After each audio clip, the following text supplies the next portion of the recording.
Hey guys, Bob Strakele here. We're in Amsterdam at the Ziggo Dome with Slipknot, and I'm here to just show you a little bit about what I got going on for this show. As always, SSL 550 at front of house into a bunch of very fun outboard gear. What I'm doing for this run is a little bit different than I did on the last time we saw each other. Sending all my group outputs to this Neve summing system and doing a lot of my inserts there, so I'm driving into the compression mostly. Some compressors are straight in line on the channel so that they stay sort of static, but for the most part, I'm driving into multiple stages of compression. So what we got top to bottom, it's a Gain Lab Governor. It's a new double slope optical compressor that I'm using on the first insert of my mix bus. Just does a nice gentle squeeze. It'll get quite aggressive if you want it to, but as you can see, this is pretty much what I got going on.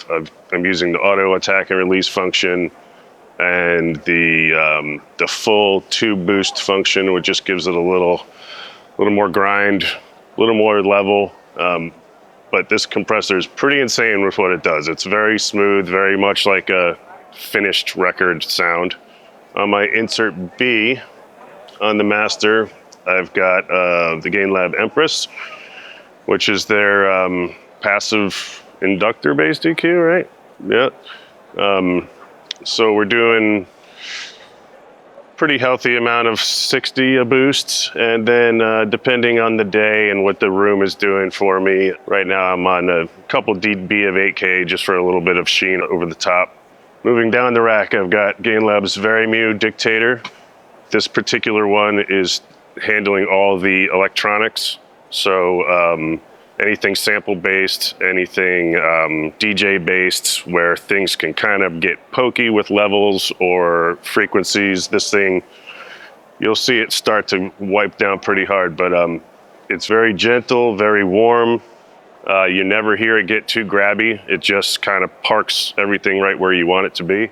And then I've got another one right below it, which is basically doing the same thing for my all guitar groups. So everything guitar related is hitting this. And again, I'm driving into it. So when we've got some quieter or more nuanced parts, it's not doing much. But as I'm pushing solos and things like that, it's digging in.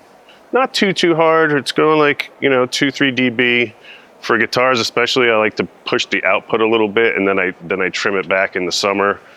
It just seems to get a little thicker for what I'm trying to accomplish. Going down the next rack, 542s are on the guitar bus as well. It's Neve's tape emulator. Going down the line, we've got this Tone Lux EQ. The retro and the Tone Lux are kind of working in conjunction. I know it looks like it's doing a lot, but it's I think the needle's out of calibration, honestly.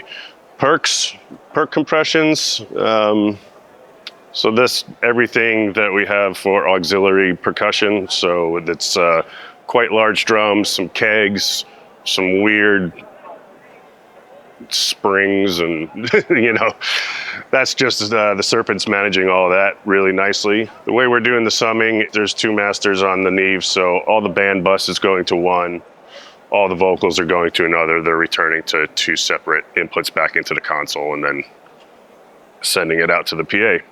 Portico is everything band bus related, so it's everything minus the vocals. So that's coming off of this insert one, or master one off the Neve that's inserted there. And just doing a little bit of this red silk, tiny bit of compression, a little bit of the low boost on the depth, and then a little bit of mid-range width to just kind of spread the guitars. I don't quite know how it works, but it's not a panner, but it's stereo field editor essentially. Then we got two drum buses, one doing a little, one doing a lot. So this is like 2 dB, but we're only at 50% on the mix, so it's pretty dry. It's just adding a little smack. The Compex is something I've loved forever. You don't see them out on the road too much, but people that have them love them. It's a very aggressive compressor. This is a reissue. They came out in like the 70s. It was famously used on like Led Zeppelin records, and When the Levee Breaks and all that drum sound. That's what that thing does. It's quirky, it gets weird, it does a lot of weird things. You have to learn how to use it, but I love it. It slams. This is kick, snare, and toms. This is only snare and toms. So this is just essentially adding length and some distortion, but it reacts really hard to low-end information, so I don't send a kick there. Wes Audio Mimesis on all the vocals. So those are inserted straight to the desk. Essentially 1176 style, 500 series. This company's cool because you can USB recall things. So in the studio, if you have it networked in, you can just recall your session and it immediately restores the settings. Some gritty old cheap reverbs that I love, the 990s. Always using those. One for snare, one for toms. I've got a couple more verbs in the desk that I use for like big hits. And then Bricasti on vocals. Everything's getting in and out of the system via the Prodigy. So the Prodigy's handling the I/O for all of the outboard gear. So it's just 2 fibers to the back of the desk. It's a nice clean setup between the desk and the rack. And then this Prodigy's handling the rest of the outboard, and then it's all the PA drive, essentially. So we're doing the timing and tuning through that Prodigy.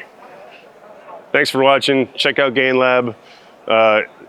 I've been touring with it for several years now. It's extremely robust and roadworthy. I've had 0 problems, and it's been in my rack for a couple of years now, and I love it. So check it out.